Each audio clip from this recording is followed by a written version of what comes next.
Baja. El equipo vale oro. De hecho, los inversores lo primero que les van a preguntar es, además de la evaluación de la compañía, ¿cómo estás compuesto? ¿Quién es el equipo? Eh, Muchas veces las personas creen que son uno solo y que con eso es suficiente para realizar la startup y luego levantar una ronda, y la realidad es que es muy difícil que una sola persona pueda hacer absolutamente todo. Siempre sugiero, y es clave, poder complementarse, poder demostrar que estamos acompañados, que tenemos a alguien más que nos está pudiendo llevar lo que no tenemos.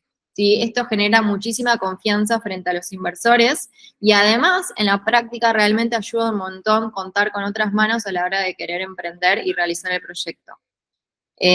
Los inversores no invierten en ideas, como dice ahí, sino que realmente al principio invierten en equipos y por eso hay ciertas cláusulas que suelen poner cuando somos invertidos de que tenemos la obligación de quedarnos dentro de la compañía 5 años. Y esto tiene todo el sentido del mundo porque la idea, el proyecto puede estar bárbaro, pero si no está llevado detrás por personas que realmente lo valgan y que generen confianza, difícilmente pueda traccionar.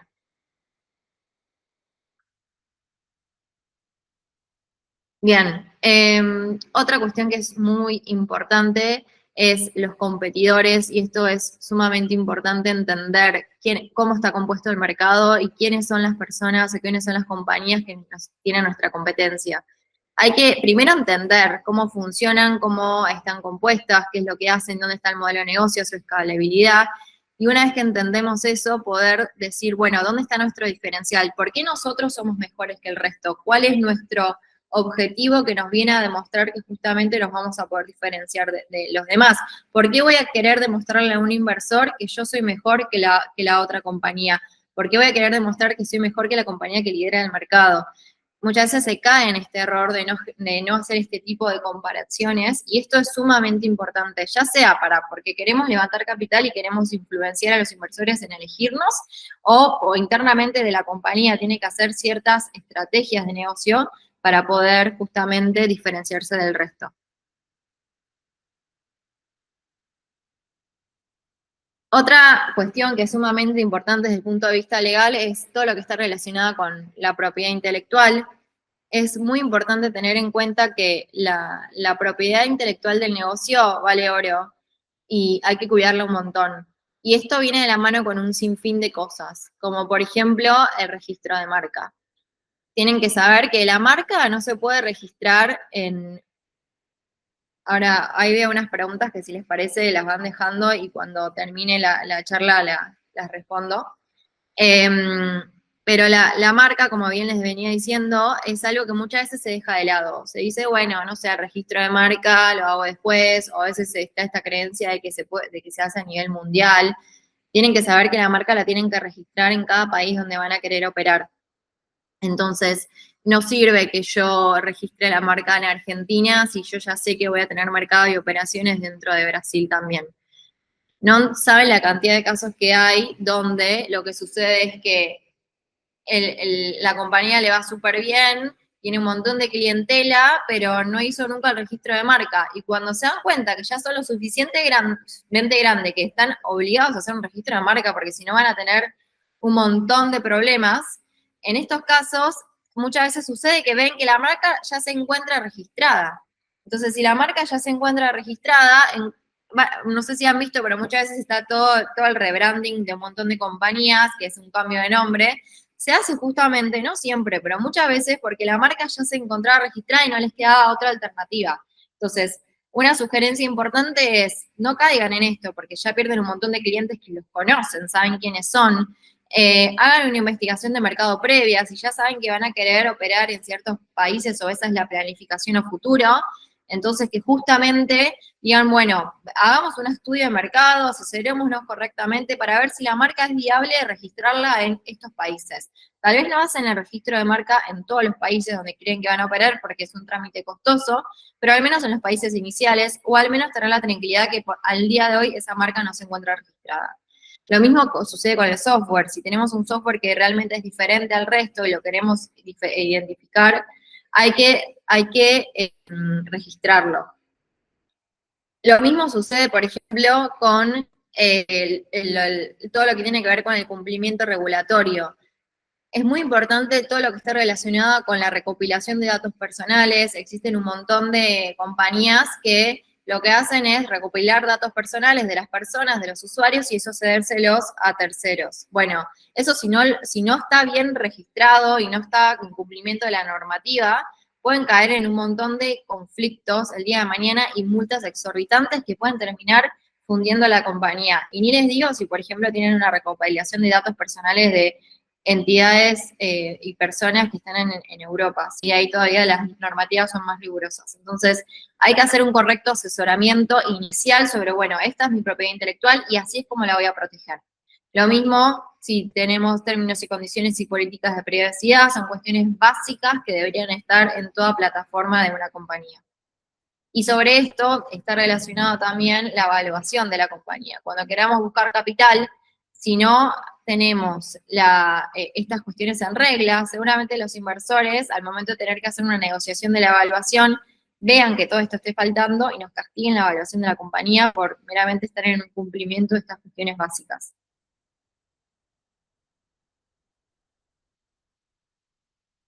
Bien.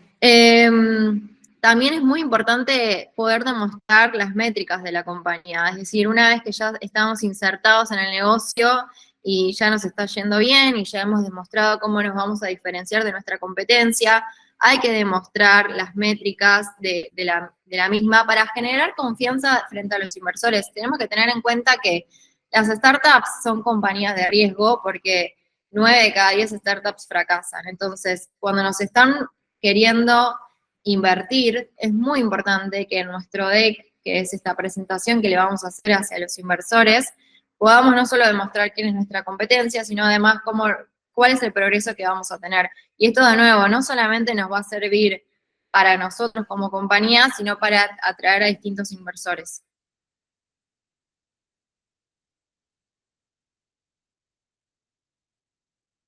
Bueno, y con esto también el acuerdo de salida claro está relacionado el hecho de, como les mencioné antes, de no tener acuerdos con nuestros socios o con nuestros fundadores, ¿sí?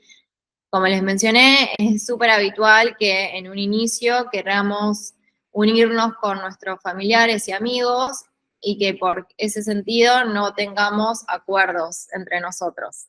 ¿Y qué pasa si, por ejemplo, el día de mañana nuestro socio, que tiene el 30% de participación accionaria de la compañía, decide irse? Tal vez nos dé las acciones que representan su 30% sin ningún inconveniente, o tal vez, y esto es algo que sucede un montón, pase que esta persona nos diga, bueno, pero yo te estuve dando esto y esto y esto y esto dentro de la compañía, así que quiero que me pagues $1.000.000 para poder salir. Esto parece algo como, no, ni ahí esta persona confianza me lo va a hacer, no saben la cantidad de casos que hay donde esto lamentablemente sucede. Entonces, cuando suceden estas cuestiones, que hay pelea entre los fundadores de la compañía, los inversores lo primero que van a hacer es decir, bueno, yo acá entonces no invierto más. La ronda de inversión se termina, la compañía termina colapsando por un problema entre los fundadores, y porque esto viene de la mano con lo que les vengo diciendo sobre el equipo fundador es lo más importante para una compañía en sus inicios, para los inversores y para la compañía per se. Entonces, una forma de resolver esto es, si tenemos acuerdos de salida claros donde establecemos, primero y principal, que en caso de que te vayas de la compañía antes de X cantidad de tiempo, yo te voy a poder recomprar todas las acciones. Y el precio por el cual te lo vamos a recomprar, lo vamos a establecer por escrito. Es decir, hay distintas maneras de evaluar las acciones de una compañía, y en base a esas evaluaciones que nos pongamos de acuerdo, va a ser el precio que te lo voy a poder comprar. Al mismo tiempo, siempre sugiero que entre los socios haya algún acuerdo de no solamente tiempo de permanencia dentro de la compañía, sino además ciertas obligaciones que van a tener que cumplir cada uno de ellos. Obviamente es difícil hacer en forma exacta a qué se van a dedicar, porque en una startup está en constante movimiento y los roles que hoy teníamos mañana tal vez sean otros, pero está bueno que al menos entender un panorama aproximado de, bueno, cuáles van a ser las obligaciones y a lo que cada uno va a tener que lograr dentro de la compañía, y existe también esta posibilidad de, a lo largo del tiempo, ir modificándolo. Otra cuestión que también es importante y que sugiero hacerlo en unos inicios es ponernos de acuerdo no solo las obligaciones entre cada uno de los socios y cuáles van a ser estos mecanismos de salida, y tiempo de permanencia dentro de la compañía, sino que además cómo se va a dividir el capital. Es muy habitual también pensar que, bueno, somos 3 socios, entonces dividimos la compañía en un 33,3% cada uno, porque somos todos iguales. Bueno, esto es un grave error, porque la gran mayoría de veces no son todos iguales. Sabemos que una persona siempre aporta más que otra, es decir, no podemos decir que vale lo mismo la persona que se está dedicando full time dentro de la compañía, dándolo todo, todos los días, tomó el riesgo de salir de su trabajo, que la persona que está todavía trabajando part-time. No sería justo considerar que los dos les corresponde un 33,3% con el otro socio. Lo mismo que tal vez hay que tener en cuenta que hay una persona que se le ocurrió tener la idea y hay otra persona que puso el capital, o tal vez una persona puso la idea, otro el capital, y el mismo del capital también está llevando a cabo el management de la compañía. Es decir, hay distintos conceptos que podemos tomar en cuenta a la hora de dividir la sociedad. Lo que quiero decir es que obviamente va a depender mucho de el tipo de entidad, la idea, tal vez si es un e-commerce, no tiene muchísimo valor, no estamos aportando nada innovador, pero si uno de nosotros es un científico, médico, y tiene la cura contra el cáncer, ahí la idea vale muchísimo más. Entonces va a depender obviamente del negocio que tengamos, pero sí hay que tener en cuenta y ser realistas que por más buena onda que haya entre todos los socios, no aportan todo lo mismo dentro de la compañía. ¿Y dónde está el problema? ¿Qué pasa si ponemos que todo vale lo mismo?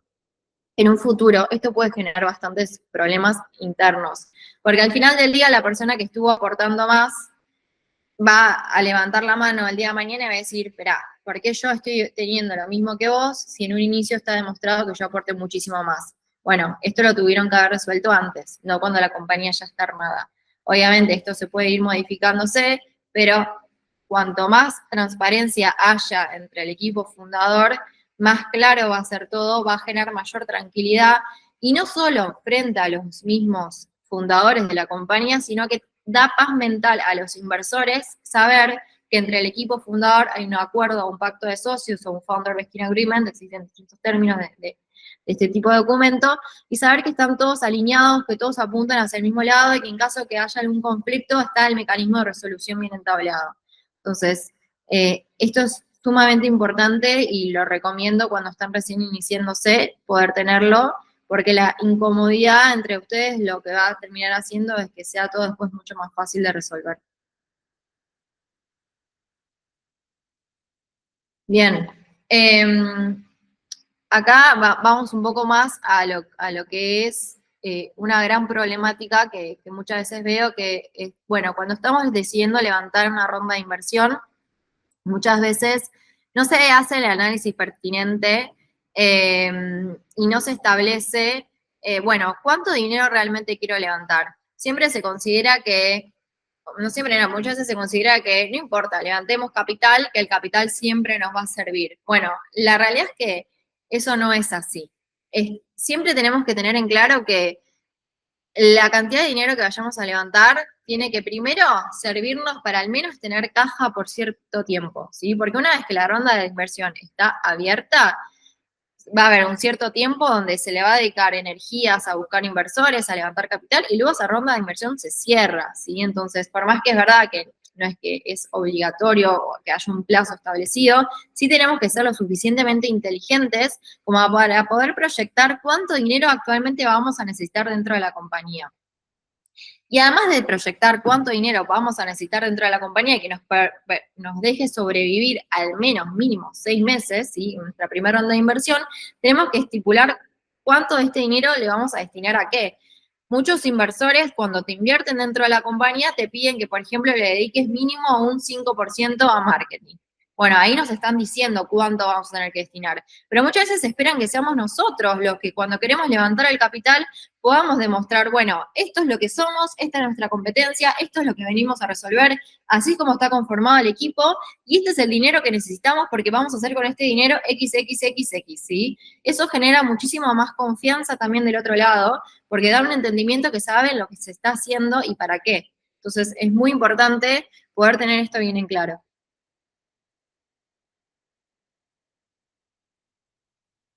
Y con esto viene de la mano lo de proyectar futuras diluciones. Como bien les dije, muchas veces se considera que se va a levantar una ronda de inversión sin pensar cuánto se va a querer levantar, y la realidad es que no siempre más es mejor. Y esto es porque cuando se está queriendo iniciar una ronda, muchas veces se obtiene dinero a cambio de entregar acciones de la compañía. Ahora, la regla es siempre alguien se va a diluir.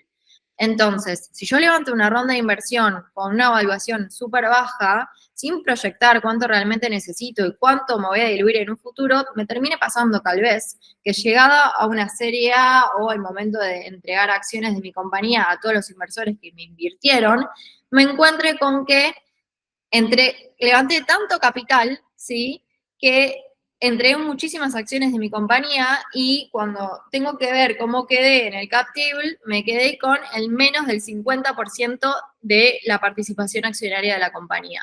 Esto va a generar una pérdida del control, es decir, perdimos el control de la compañía porque estuvimos levantando muchísimo capital sin proyectar cuánto necesitábamos, sin proyectar que nuestra evaluación estaba baja y por ende entregamos nuestra participación accionaria, perdimos el control y si perdimos el control, volvemos a lo que vengo diciendo antes, ya no son los founders de la compañía quienes toman las decisiones ahora son los inversores.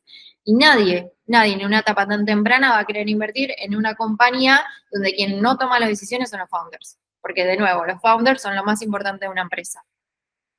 Entonces es muy importante que hagamos una proyección de nuestras futuras diluciones, que proyectemos cuánto vamos a necesitar de dinero y cuánto es la evaluación de nuestra compañía, que eso es lo primero que nos van a preguntar, cuánto valemos. Y puede suceder que al hacer estas proyecciones nos encontremos con que tal vez llegamos a una serie A, que es el momento de entregar acciones de la compañía, habiendo perdido la participación, el management de la compañía. Entonces, prevemos esta situación y decimos, bueno, con estos números no llegamos, claramente no llegamos. ¿Qué tenemos que modificar? Bueno, tal vez tenemos que hacer rondas de inversión más pequeñas y ver si con esos números eh, podemos llegar a la ronda sin perder tanta capital, o tal vez tenemos que ver la forma de tener una evaluación más alta de la compañía, o dividir una ronda en dos, en hacer rondas de inversión más pequeñitas. Existen muchísimas herramientas y mecanismos que se pueden utilizar, pero una vez que ya llegamos ahí, y si no hicimos esto, es todo mucho más complicado. Entonces, es muy importante poder proyectarlo bien. Bueno, y también en relación a la ronda y con las evaluaciones que estamos hablando, un error bastante habitual es hacer evaluaciones de la compañía muy grande, porque, a ver, claramente cuanto más alta es la evaluación de la compañía, es más beneficioso para la startup porque el precio por acción es más alto. Entonces, todo está relacionado. Pero si estamos en una ronda de inversión donde estamos recién empezando, estamos en una etapa muy temprana y ponemos una evaluación alta, no nos queremos diluir justamente, queremos ganarle a los inversores, nos va a poner en un aprieto, por así decirlo, porque tal vez esa evaluación no es real. Es algo que en un inicio nos salió, porque bueno, estamos recién empezando, cuando la startup está recién empezando, los números, las métricas no son tan claras, son proyecciones futuras, y tal vez ocurra que al momento de hablar con los inversores, bueno, les cerraron los números, entonces dijeron, ok, te acepto esta evaluación. Ahora, al poner una evaluación alta que en realidad no refleje la evaluación de la compañía, va a generar que en una próxima ronda de inversión, que puede ser en 1 año, 2 años, 6 meses, tengamos la obligatoriedad, porque esto funciona así, de tener una valoración más alta, porque siempre tenemos que ir creciendo. Y cada vez, cuanto más crecimiento tengamos, los números van a ser más reales y van a ser más necesarios. Vamos a tener que demostrar por qué ahora en vez de valer 3, valemos 5 millones. Si no lo podemos demostrar, esto va a perder fidelidad frente a los inversores, va a haber falta de confianza y vamos a entrar en un conflicto. Entonces, tratemos de poner valoraciones de la compañía que sean realistas, que reflejen cuánto vale la compañía, que obviamente es un conjunto, varias cosas lo que van a representar la evaluación de una compañía, pero tiene que ser algo que nos permita saber que en un futuro esto va a haber que modificarlo y va a tener que ser sí o sí más.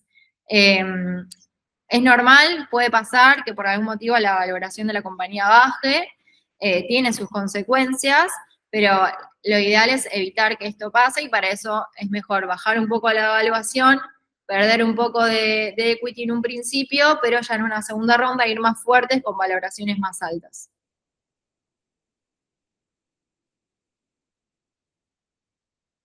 Bien, otra cuestión que es sumamente importante es el tipo de acuerdo que hacemos con las personas que van a entrar dentro de la compañía.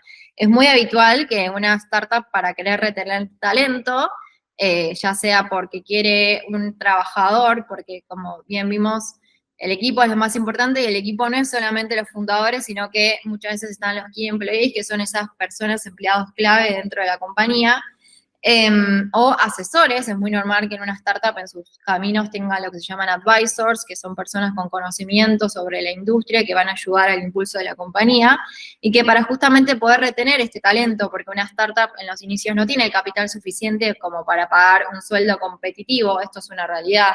La startup no te puede pagar al desarrollador lo mismo que te puede pagar una compañía grande. Lo que hace es retribuir a estos empleados o advisors en acciones, es decir, en un inicio las acciones de mi compañía no van a tener una valoración alta, pero proyectamos que sí lo va a tener en un futuro y por eso te doy acciones para que vos empujes conmigo al crecimiento de estas acciones. Ahora, un error muy habitual que he visto bastante, que es que cuando firmamos estos acuerdos, ponemos un porcentaje. Yo a vos, empleado, te doy un 2% de mi compañía. O incluso lo que pasa a veces es le damos acciones de nuestra compañía sin sin decir, bueno, mínimo te tenés que quedar en la empresa 4 años con un mecanismo de vesting, entonces de 4 años un clip de un año, que ahora tengo una pregunta, así que al final explico lo que es. Si no hacemos estas cosas, primero si damos un porcentaje, le estamos dando un porcentaje fijo. Entonces, recomendaciones, no digamos te doy 2% de la compañía, digamos por escrito te doy 2.000 acciones que hoy equivalen a un 2% de la compañía, porque si no estamos dando un non-dilution, es decir, estamos diciendo a esta persona que va a tener para siempre un 2% cuando no es así. Y por otro lado, tratemos, porque tal vez este empleado parece que es buenísimo, lo contratamos, le quiero dar acciones para poder retenerlo y se me va a los 6 meses. Entonces le di un 2% a un empleado que estuvo 6 meses dentro de la compañía. Es un montón.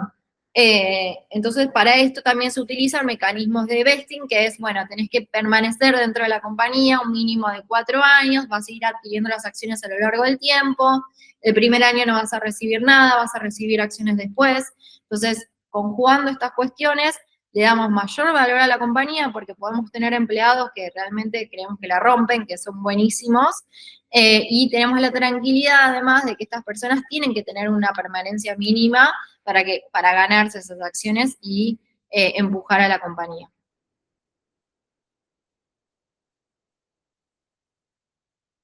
Bueno, y otra cuestión también muy importante a la hora de hablar con inversores es tomar feedback de lo que nos dicen. Muchas veces, la gran mayoría de veces se van a encontrar con un no, ¿sí? Con que cuando estén buscando levantar una ronda van a tener 80.000 nos y muchas veces se quedan con esa angustia de ser rechazados.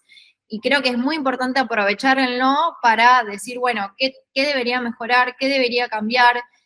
Sacar un poco el orgullo del lado, porque es algo muy habitual que los founders crean que la startup que tienen la rompe toda, y creo que está espectacular tener esas ganas, pero cuando les dicen que no, creen que, bueno, no, la otra persona no entiende.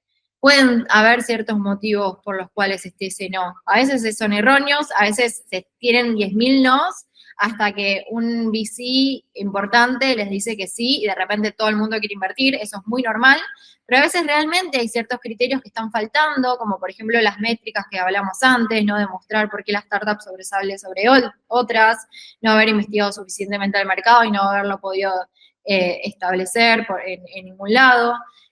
Bueno, pueden haber un montón de cuestiones que estén relacionadas con ese no. Entonces la recomendación siempre es tomar feedback sobre, bueno, ¿por qué no? ¿Qué es lo que debería cambiar? ¿Qué es lo que está faltando? Y por supuesto ir a los inversores adecuados. A veces ese no es porque no hice la búsqueda pertinente. Existen un montón de inversores, pero no todos los inversores invierten en cualquier cosa y en los mismos estadios. Entonces muchas veces se queman inversores. Se va a cualquier inversor y en realidad la tesis de inversión es totalmente otra, o estoy en una etapa muy temprana y el inversor solamente invierte en etapas más grandes. Entonces es muy importante poder tener en claro a quién estamos acudiendo para invertir y cuando nos digan que no, entender el por qué.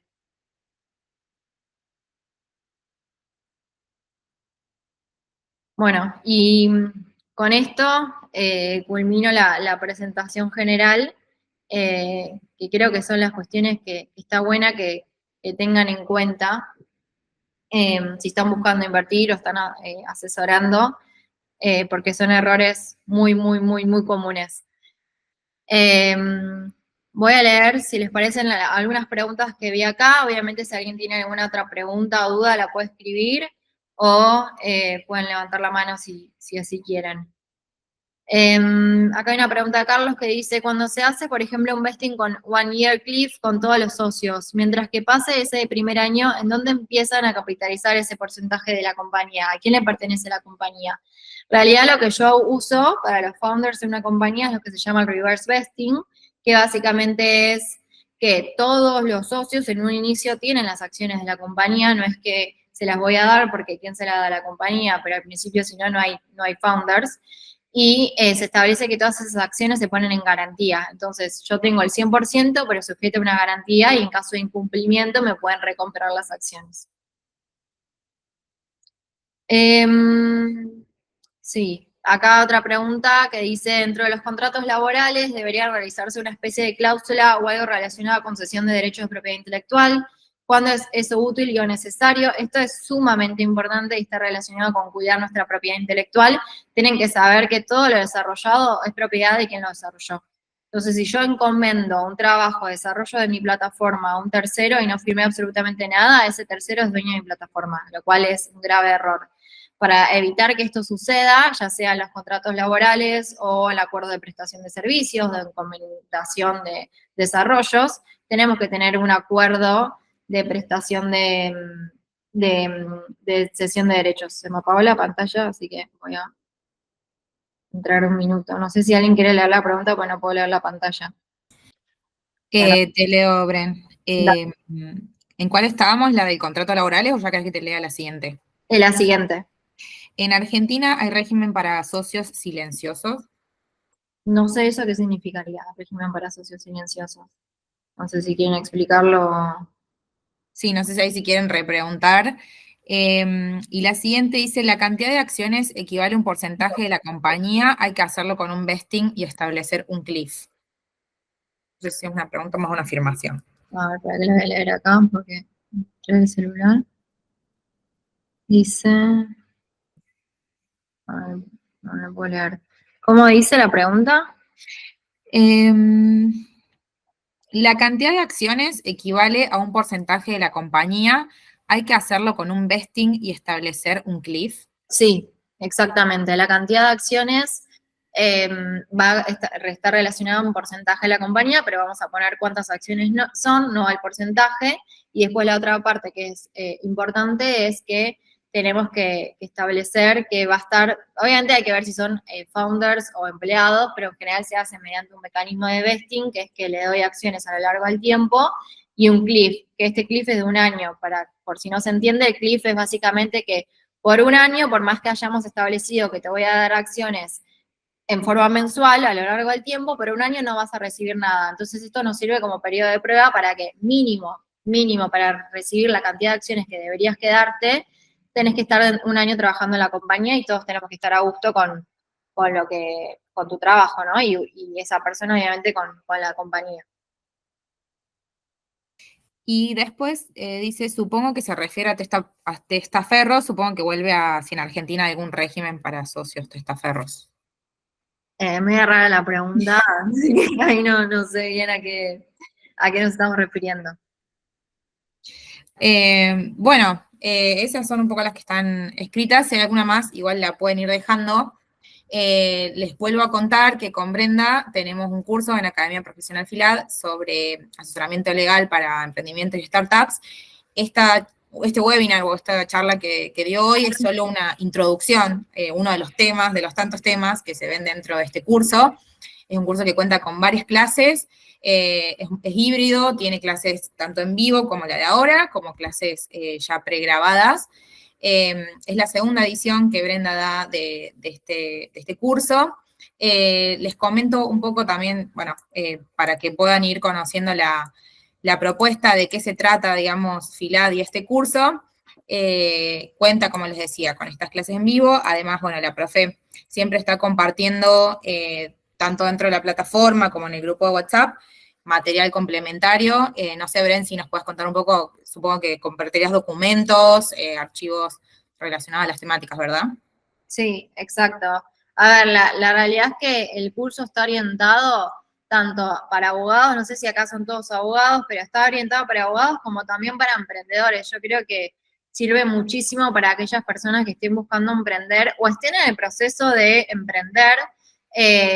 Esto, lo que di recién es como un breve resumen sobre conflictos diarios que suelen suceder para una compañía que por falta de conocimiento, lo cual es muy habitual, porque yo siempre digo, vos como fundador sos buenísimo en tu negocio y no tenés por qué saber estas cuestiones, es decir, no hacen falta que las sepas, pero la realidad es que saberlas va a generar cierta confianza tanto dentro de la compañía como afuera y genera una protección que puede generar que la compañía pueda crecer muchísimo más porque se incurren muchísimos gastos dando vuelta en estas cuestiones por falta de conocimiento. Entonces la idea es aprender un poco dónde estructurarse, por qué se eligen ciertas jurisdicciones, cómo hablar con los inversores, qué documentos hay que tener en cuenta, cómo captar personas, qué tipo de documentos se hacen, cómo se hacen, cómo proyectar las diluciones, que esto es algo que lo hablé que es súper importante, cómo proteger el capital de la compañía. Bueno, hay un sinfín de cosas que vemos en el curso que creo que realmente pueden servir para todos aquellos que estén emprendiendo o aquellos abogados que les estén, que estén interesados.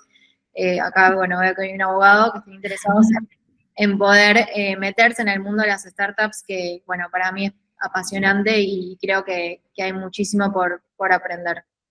Exacto, y es también como una nueva visión, digamos, de la abogacía, no tanto tradicional, es un nuevo camino, por si alguien está buscando también como cambiar su trabajo, su profesión, a lo que se dedica, es un camino que está bueno y súper rico y amplio y novedoso, entonces los invitamos a participar de este curso, a que se sumen. Ahí estoy en algunas preguntas. Esta clase, bueno, queda grabada y la vamos a estar compartiendo seguramente mañana entre quienes participaron para que la puedan rever y puedan escuchar por ahí la información un poco más detalladamente. El curso lo realizamos por ediciones, por una cierta cantidad de clases. Una vez que finaliza, se evalúa si abrimos otra edición o no. Como les contaba, esta es la segunda edición, ya dimos una anteriormente. Así que los invitamos a que se sumen sí o sí en esta edición, porque bueno, no sabemos qué va a pasar más adelante, si la podremos volver a dar o no. Les cuento que todas las clases que sean en vivo quedan grabadas. Si ustedes por un tema de horarios o por trabajo no se pueden conectar, no hay problema porque las clases se graban, se suben a nuestra plataforma y quedan ahí disponibles 24/7 para que ustedes la vean cuando quieran. Pueden verla fuera de horario, de día, a la mañana, a la noche, un fin de semana. Y además que el curso cuenta con un grupo WhatsApp, si ustedes ven las clases fuera del horario, que no es en vivo, y tienen dudas, pueden escribir las dudas por ese grupo donde está Brenda, y ella por ahí les va a estar respondiendo todas las preguntas que tengan. Así que, nada, la idea de esta hibridad y de que sean también clases grabadas es un poco para tener en cuenta esto, que por ahí si ustedes están estudiando, están trabajando y no pueden justamente en ese horario, puedan verlas en otro momento y además repetir la clase porque hay mucha información que por ahí se necesita rever la clase, entonces la idea de grabarla también es esa, que la puedan repetir las veces que necesiten y además complementarla con todo el material que la profe suma. Como les contaba, para ya dejarlos ir, al principio del webinar vamos a estar sorteando un lugar en este curso de manera gratuita. Necesito que se inscriban en este formulario que les mando por el chat. Si no, vuelvo a compartir el código QR, por si alguien lo quiere escanear. Les doy un ratito más y hago el sorteo, así ya podemos liberarlos por esta tarde. No sé si hay alguna pregunta más sobre el curso o sobre el tema que dio hoy Brenda. Podemos aprovechar estos minutitos mientras completan la encuesta, el formulario, para responder las dudas. Les cuento también que al finalizar el curso se entrega certificado, así que eso también pueden acceder a eso para después sumar a su LinkedIn, a su currículum. Y también contamos con otros cursos de Derecho, por si también quieren ver nuestra oferta y ver si hay algo más que les gustaría, digamos, aprender, alguna temática que quisieran profundizar.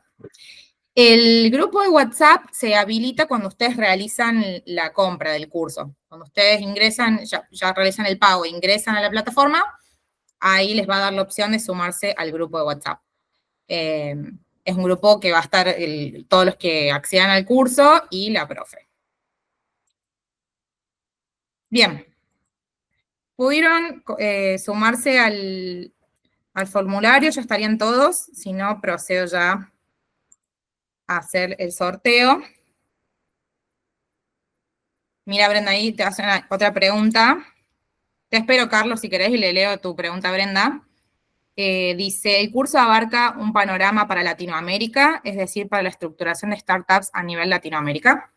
Sí, o sea, la idea es cómo iniciarse en Latinoamérica y luego cómo ir a otras jurisdicciones, porque van a ver que la gran mayoría de las startups terminan, particularmente las que son latinoamericanas, o en Estados Unidos o en Cayman, porque allí son lugares donde se terminan de levantar rondas de inversión. Bien, Pero perfecto. solo quiero agregar que está orientada también para entender efectos fiscales, qué tipo de entidad conviene, o sea, se ve en todo, de forma global. Bien. No sé si ahí se respondió la duda. El curso dura, ahí les comparto en la página para que la puedan ver, son más o menos 6 clases, ¿verdad, Brenda? Mezcladas entre en vivo y clases pregrabadas. Si ustedes ingresan a la página, que acá les voy a dejar el link, van a poder ver la fecha de cada clase, cuándo es clase en vivo, cuándo es clase grabada y así sucesivamente, por si quieren saber nada, qué día se da cada cosa. Las clases son los martes, sino de 18 horas en adelante, horario Argentina. Si son de Colombia, por ejemplo, es a las 4 de la tarde, horario Colombia.